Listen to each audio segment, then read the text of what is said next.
আজকে সকালবেলা mini blog post করার পর থেকে তোমরা আমাকে অনেকেই জিজ্ঞেস করেছো কেন অরিন্দমের বাড়িটাকে আমি নিজের বাড়ি বলছি না।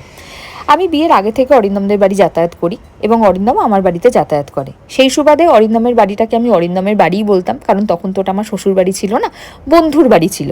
আর অরিন্দমও আমার বাড়িটাকে প্রিয়াঙ্কার বাড়িই বলতো। যদিও বা আমার বাড়িকে অরিন্দম প্রিয়াঙ্কার বাড়ি বললো না আমার বাবা মাকে কাকু কাকিমা বললো, সেটা নিয়ে তোমাদের তেমন কোনো মাথা ব্যথা নেই। শুধুমাত্র যত মাথা ব্যথা আমাকে নিয়ে, আমি কেন ওটাকে নিজের বাড়ি বলছি না। যে বাড়িটাতে আমি বিয়ের পর থেকে একটা বছরও থাকলাম না, সেই বাড়িটাকে কিভাবে নিজের বাড়ি বলবো?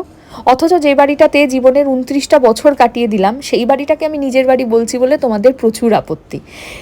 আমি না আজও সমাজের এই ব্যবস্থাটা বুঝতে পারলাম না, যেখানে একটা মেয়ে যে জায়গায় বড় হলো, যে মানুষগুলোর জন্য জন্ম নিল, যাদের জন্য নিজের একটা পরিচিতি তৈরি করতে পারলো, শুধুমাত্র বিয়ে নামক একটা বস্তুর জন্য সেই সমস্ত কিছুকে ছেড়ে আসতে হবে, সেই সমস্ত কিছুকে নিজের বলা যাবে না। ঠিক কেন বলো তো? এই সেম জিনিসটা কেন অরিন্দমের ক্ষেত্রে প্রযোজ্য নয়, বা কেন ছেলেদের ক্ষেত্রে প্রযোজ্য নয়?